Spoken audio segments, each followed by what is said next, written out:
Bonjour, je suis Emma, votre copilote personnel. Je vous donne des armes concrètes pour séduire et pour votre épanouissement relationnel et sexuel. Pas des théories. Des mécanismes réels, observables, vérifiables. Aujourd'hui, on va parler d'un phénomène que presque tout le monde a déjà vécu. Une femme qui vous attire beaucoup plus à partir du moment où elle devient difficile à avoir. Ou pire, à partir du moment où vous comprenez qu'elle est interdite.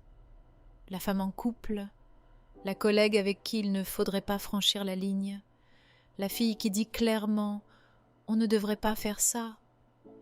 Et soudain, le désir explose. Pourquoi ?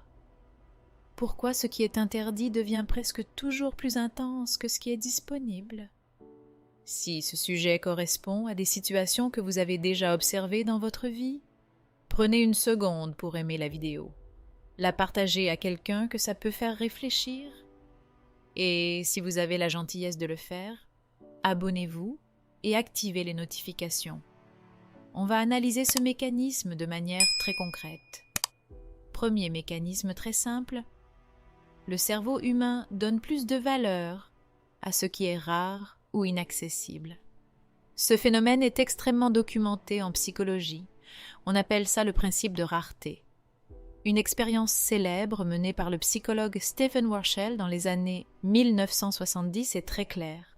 2 bocaux de biscuits, dans un bocal, 10 biscuits, dans l'autre, 2 biscuits. Les participants goûtent les deux.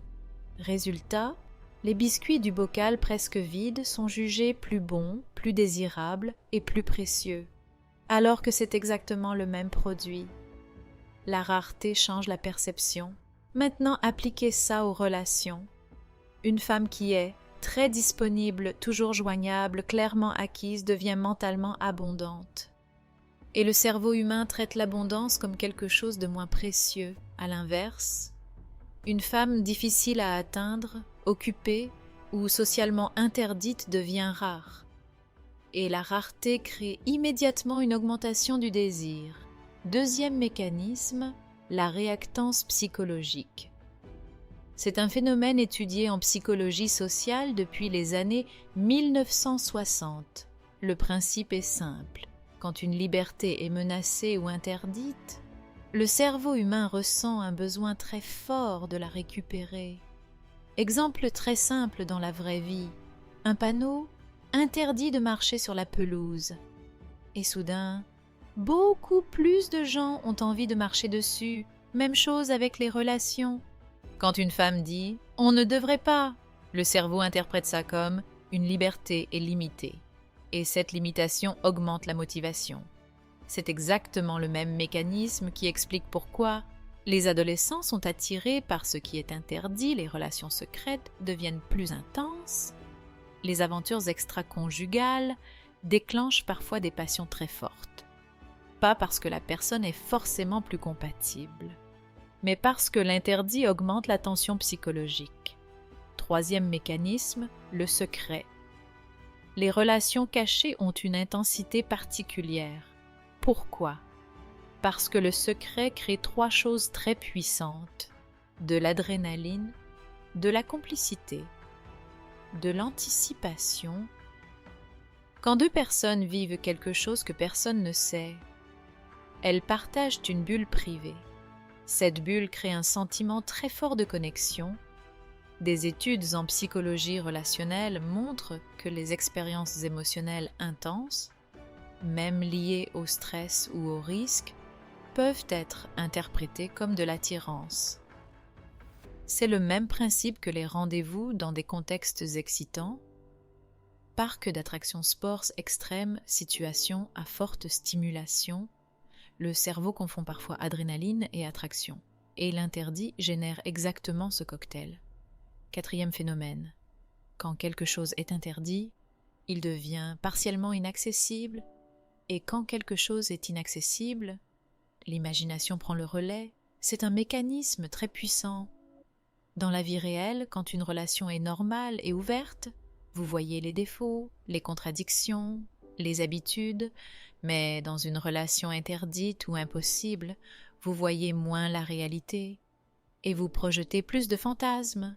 L'autre devient alors plus fascinant, plus mystérieux, plus intense, alors qu'en réalité, si la relation devenait normale et quotidienne, une grande partie de cette intensité disparaîtrait.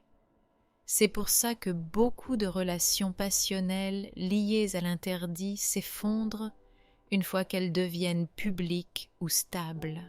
Dernier point important. Le cerveau humain confond souvent difficulté et valeur. Si quelque chose demande, du risque, de l'effort, de la discrétion, des obstacles.